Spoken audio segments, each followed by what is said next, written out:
É uma tarefa difícil dar seguimento, mas vamos ver. Eu sempre gosto de começar pedindo algumas coisas.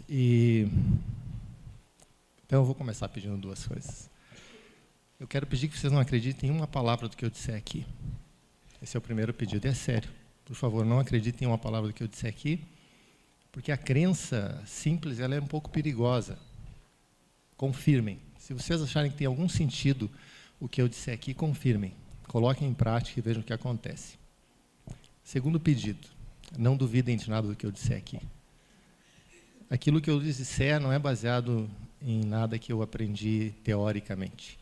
É baseado na minha própria experiência pessoal e é baseado na experiência de muitas pessoas, milhões de pessoas, na verdade, que eu nunca tive contato, mas que estão, de alguma forma, aplicando na sua vida cotidiana algumas providências, algumas normas do viver simples.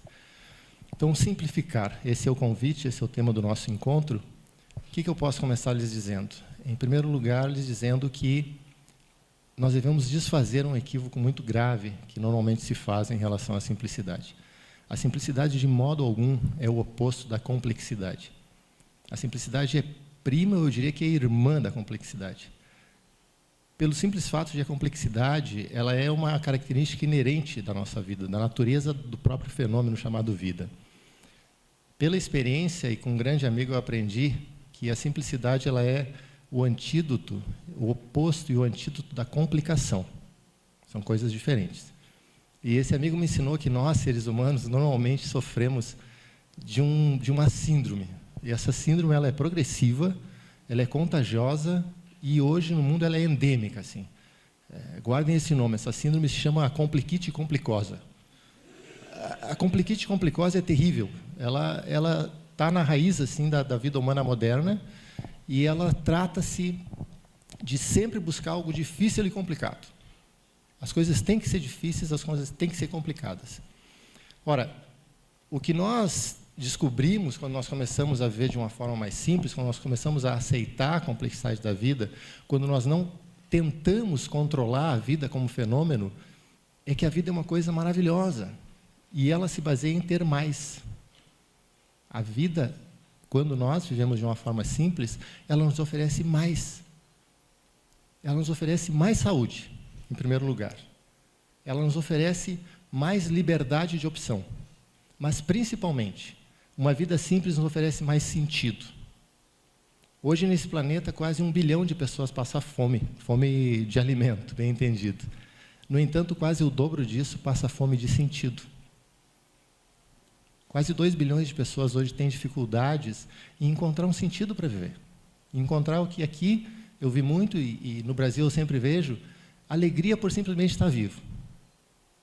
Os problemas sempre vão existir, as dificuldades, as circunstâncias adversas, os conflitos, eles fazem parte da nossa vida. Então, preparem-se. Se vocês optarem por um viver simples, vocês vão ter mais da vida, em vários níveis, mas naqueles níveis que não podem ser medidos em termos de valor. Hoje já se falou aqui em termos de que as coisas têm um preço. Isso é lamentável, porque tudo aquilo que realmente importa na vida não tem preço, tem valor, e é bem diferente. Nesse modelo que eu aprendi, nós vamos tratar a vida em termos de algumas áreas de ação humana. Então, vamos ver se essa tecnologia funciona, que às vezes... Ok. Então, primeira coisa, nós temos a separação do equívoco, vamos eliminar esse equívoco que fala de simplicidade e complexidade como irmãs. Nesse modelo, que é apenas um modelo, por favor, abandonem se ele não servir, mas nós vamos olhar algumas áreas da ação humana de modo a efetivamente começar, não daqui a 1 ano, não daqui a 10 anos, quando eu me aposentar, vamos tirar o sei e o quando da necessidade de simplificar a nossa vida e a nossa sociedade. Nós vamos começar abordando a questão da ação humana no campo da energia. Onde? Na única parte do mundo que você pode transformar, que eu posso transformar. Eu mesmo. Então, eu vou começar pelo fenômeno mais importante em relação à manutenção da energia do ser humano nesse planeta, que se trata de respirar conscientemente. Por favor, respirem fundo uma vez. Muito obrigado. Normalmente produz milagres, especialmente se a gente está sob pressão emocional. E esse é o primeiro nível, mas nós esquecemos disso. Gandhi nos alertava: nós não devemos confundir aquilo que é natural com aquilo que se torna habitual. Esse equívoco também é grave. Muitas vezes o hábito passa a ser considerado como algo natural, e nós passamos pela vida apressados, como que querendo chegar muito rápido e cada vez mais longe, mas esquecemos de definir o destino. Como foi dito, eu sou um monge ordenado no budismo japonês, no Zen. O Zen muitas vezes ensina por histórias, e tem uma que eu adoro, tem várias, mas essa acho que vocês vão gostar.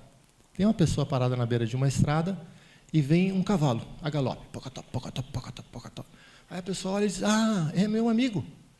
E aí quando esse cavalo chega mais perto, ele pergunta: fulano, para onde você vai?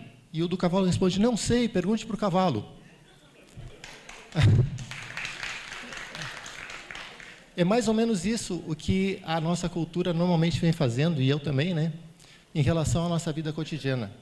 Nós delegamos o poder da nossa vida a algo que não está no nosso controle, isso gera um medo existencial. Então, quando nós falamos de energia, a primeira coisa, nós precisamos reaprender a respirar, conscientemente. Segunda coisa, nós precisamos nos nutrir da forma adequada. E isso, naturalmente, envolve a alimentação. Regra geral, coma menos. Qualquer que seja a sua dieta, diminua a ingesta. Isso vai beneficiar a você mesmo, ao planeta como um todo e o seu bolso. Mas quando eu falo comer menos, isso não se refere apenas ao alimento físico. Isso se refere também a outros níveis de alimentação.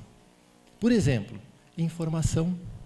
Hoje nós vivemos num estado que um pensador americano já qualificou como obesidade mental. São tantas as informações, o volume é tamanho que é impossível digerir. E a vida se torna muito complicada.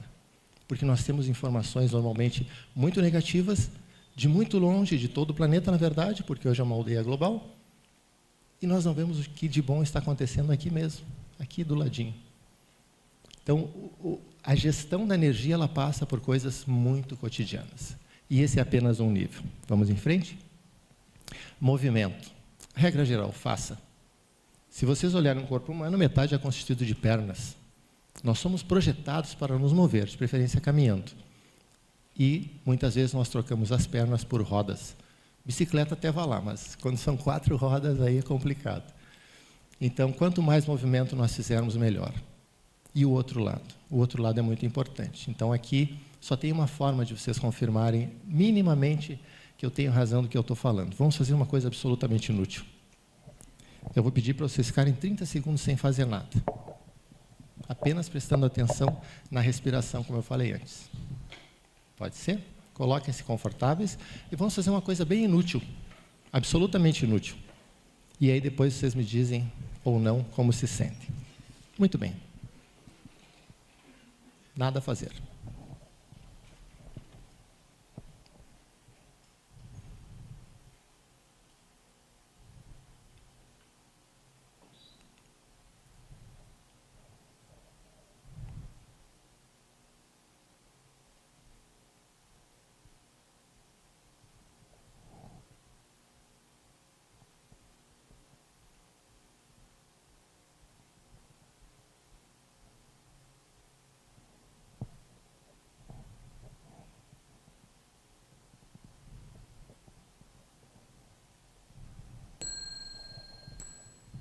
Obrigado. Pausas são parte da vida. Elas são uma consequência natural do ato de viver. Até o nosso coração faz pausas, a natureza faz pausas. Mas a nossa cultura criou essa complicação que a gente tem que estar sempre em movimento, sempre fazer algo. Nada na natureza funciona assim. E não é que nós façamos parte da natureza, nós somos a própria natureza. E quando nós nos desarmonizamos com esse ritmo, a nossa vida se torna imensamente complicada. Cultura e educação. Isso já foi muito falado aqui. Eu só queria lhes chamar a atenção para uma coisa. Nós vivemos numa monocultura. Uma monocultura que, como vocês devem saber, tem uma ciência como primaz. E essa ciência se chama economia. E hoje não é ofensa chamar alguém de desonesto, mas é uma enorme ofensa chamar alguém de mal-sucedido financeiramente. Eu não entendo muito bem isso. Talvez por conta disso, se a gente for buscar nas raízes das pessoas, dos pensadores que estruturaram essa visão de mundo, nós vamos encontrar no filósofo Thoreau, ele diz: a grande maioria da humanidade vive em silencioso desespero. E quando isso assume o ar de resignação, então o desespero já é crônico. Silencioso desespero. Essa cultura que faz com que seres humanos acreditem que não nasceram para ser felizes, que nasceram para produzir mais, para ter mais e para viver cada vez menos, eu acho que é uma cultura que merece ser questionada. E, naturalmente, um dos fenômenos que nutre essa cultura é o processo chamado educação. E, nesse sentido, eu acho que se criou um enorme prejuízo quando se delegou apenas às escolas e a todas as instituições de ensino o fenômeno da educação. Eu, felizmente, sou de uma época e de um meio onde a educação começava e passava a vida inteira pela comunidade. E se assim não voltar a ser, não há sistema educacional que funcione nesse mundo. Nós precisamos resgatar o poder educador da comunidade, das comunidades, todas elas. O que é isso, por falar em cultura? A maioria das pessoas vai dizer que é um cubo. Tenho uma má notícia para vocês. É apenas tinta sobre papel que foi fotografado. Mas se a pessoa disser que não é um cubo, também está errado. Esse é um fenômeno cultural. É um cubo, mas não é um cubo. Enquanto nós não desenvolvemos essa possibilidade de ver que existem duas possibilidades de visão de um mesmo fenômeno, nós vamos ficar criando barreiras, criando divisões. E a nossa realidade nesse planeta vai estar muito complicada. Porque nós temos muitos pontos de vista. E o diálogo, se possível, ele sempre se baseia em que o outro tem uma visão tão válida quanto a minha da verdade quanto eu. E eu não preciso concordar com alguém para respeitar. Eu respeito, mas não concordo, está muito bem. Na medida em que nós buscamos um ponto de concordância, aí nós podemos progredir para que a vida como um todo se torne mais simples e a vida em sociedade especialmente. Para que isso se instrumente, nós precisamos observar os fenômenos da comunicação. Eu aprecio muito uma visão que traz a possibilidade de que a verdadeira violência começa nos fenômenos comunicacionais. Quando eu tenho necessidades e elas não são atendidas, eu vou fazer uma tentativa desesperada de atendê-las por um ato de violência. E isso pode ser instrumentado nas pessoas, principalmente através de um elemento da cultura, que também é da educação, que se chama arte. Nós precisamos, como sociedade, como pessoas, investir mais na arte. Qualquer arte. Mas a arte nos leva para além dessa limitação que tudo pode ser explicado, que tudo nesse mundo é linear, e que apenas a cultura cognitiva, intelectual, racional pode beneficiar o ser humano. Também nesse nível nós precisamos nos entregar um pouco e perder o controle e apenas viver uma experiência estética, não ascética, de abrir mão de coisas. Lembrem, a vida simples não nos pede para abrir mão de coisas, pede para desejar mais qualidade. Claro, normalmente em detrimento da quantidade de coisas, da quantidade de experiências, da quantidade de tudo. Mas, como eu disse, não acreditem nem duvidem. Confirmem. Procurem fazer um dia, numa área dessas, a opção por mais qualidade e vejam o que acontece. Finalmente, uma área que normalmente é interessante para todo mundo, que são as relações interpessoais. Na visão que eu aprendo, que eu aprendi, que eu procuro partilhar com as pessoas, é impossível melhorar uma relação, qualquer que seja ela, com qualquer ser, simplificá-la, se nós não entendemos que nós fazemos parte dela. E o que normalmente nós fazemos é que nós apontamos para a outra parte e dizemos, aí está a solução, você tem que melhorar. É impossível. As relações, elas surgem de forma simultânea e interdependente. Na medida em que nós assumimos essa responsabilidade, nós podemos, numa relação com uma outra pessoa, ou da humanidade como um todo, entre si com esse planeta, nós podemos tirar um dos grandes obstáculos para uma vida mais simples, que se chama culpa, e assumir aquilo que pode nos ajudar, que é uma responsabilidade universal dos seres humanos pela sua ação nesse planeta como uma espécie que se diz evoluída e racional. Essa é uma responsabilidade que nós não podemos mais abrir mão. E quanto antes a gente fizer, os primeiros beneficiados seremos nós, seres humanos. Esse é o último slide, mas eu ainda queria lhes dizer algumas coisas. A primeira delas é que, recentemente, eu recebi um grande presente. Eu fui ambientalista por muitos anos, E, dentro dessa ideia, eu passei a apreciar esse conceito de massa crítica, que eu acredito que vocês conheçam, de formar um número de pessoas que faça a diferença. E isso é muito importante. Nós precisamos investir nisso. Aqui, esse é um evento onde vai se formar uma massa crítica importante de pessoas que vão transformar as suas comunidades de alguma forma. Mas, de nada isso vai servir, essa massa crítica formada, se nós não tivermos um fermento crítico. Porque quem faz pão sabe. A massa pode ser ótima. O fermento faz a diferença. Cada um de nós, cada um que se comprometa de alguma forma com uma qualidade de vida efetiva, que não tem nada a ver com condição de vida. A pessoa que se compromete no sentido de realmente assumir a sua vida, examiná-la e fazer mudanças significativas no termo da qualidade, essa pessoa é o fermento crítico desse planeta.